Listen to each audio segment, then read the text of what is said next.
Halo dokter, suka bingung nggak sih kalau ditanya orang tua dua pertanyaan ini? Yang pertama, anak kenapa-napa nggak kalau dia pernah kejang demam?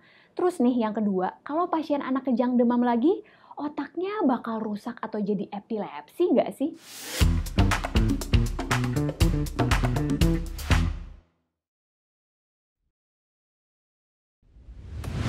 Nah, yuk kita jelasin sama orang tua kalau mereka bisa tetap tenang kalau sewaktu-waktu nih anaknya kejang demam. Soalnya gini, walau emang benar mekanisme kejang demam itu masih diteliti lebih lanjut, tapi udah ada nih satu hal yang kita tahu, yaitu kejang demam muncul karena demamnya. Waktu anak-anak nih masih usia 6 bulan sampai 6 tahun, ambang kejang anak masih rendah. Jadi kalau ada lonjakan suhu saat demam, itulah yang sebenarnya mengakibatkan kejang. Ini juga yang jadi alasan kenapa sebenarnya anak yang kejang demam nggak perlu sampai dibawa ke IGD atau dirawat di rumah sakit. Kan biasanya ya, sering nih di IGD tuh orang tua datang panik bawa anaknya karena katanya demam. Terus anaknya sempat kejang-kejang beberapa menit di rumah. Kita perlu nih edukasi sama orang tuanya kalau kejang demam itu bukan karena ada gangguan di otak yang bikin si anak kejang waktu demam. Tapi emang karena dari demamnya itu sendiri. Terus ya dok, kalau misalnya orang tua masih aja panik. Aduh dok, tapi kalau anak saya kenapa-napa gimana ya? Gimana kalau dia jadi epilepsi pas udah gede nanti? Menurut penelitian yang ada nih ya, risiko anak dengan kejang demam sederhana yang kena epilepsi itu cuma 2%. Baru nih kalau anak yang kejang demamnya kompleks punya risiko kena epilepsi sedikit lebih tinggi, yaitu 8%. Kasih tahu juga orang tuanya kalau kejang demam itu nggak berdampak buruk pada fungsi kognitif anak di masa depan. Oh iya dok, by the way, yuk segera upgrade skills dan CV dokter melalui e-course Alomedica. E-course ini dibawakan oleh dokter-dokter yang tentunya expert di bidangnya ya. Terus yang dokter perlu tahu, e-course ini bisa dokter akses kapan aja dan di mana aja.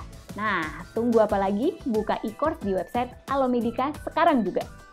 Nah, mungkin ada juga nih dokter yang mikir, oke, kita harus bilangin orang tua kalau anak demam lagi langsung kasih obat demam ya supaya nggak kejang nantinya. Bentar, ternyata nggak ngefek loh. Karena udah ada penelitian nih dari Rosenblum DKK yang meneliti manfaat obat demam untuk mencegah rekurensi kejang demam. Hasilnya, kejadian rekurensi kejang demam antara anak yang dikasih obat demam sama yang dikasih placebo itu sama aja, nggak ada perbedaan bermakna. Terus, pemberian obat anti bangkitan itu juga nggak mencegah kejang demam berikutnya loh. Malah, yang lebih parah lagi, efek sampingnya itu jauh lebih parah. Penggunaan obat anti bangkitan jangka panjang buat anak yang kejang demam juga nggak mencegah risiko epilepsi. Itu ya, jawaban yang dokter bisa kasih tahu ke orang tua kalau anaknya kejang demam. Jadi, next time, kalau ada anak yang kejang demam, cukup tenangin dulu orang tuanya, dan waktu saat kejang, baringkan anak di tempat aman dan jauhkan ia dari benda yang berbahaya. Kasih tahu juga nih ke orang tuanya, jangan memasukkan benda ke mulut, longgarin pakaian yang ketat terutama di bagian leher, miringkan anak ke kanan atau kiri supaya nggak kesedak kalau misalnya anak muntah. Dan penting banget juga nih buat temani anak hingga kejangnya berhenti.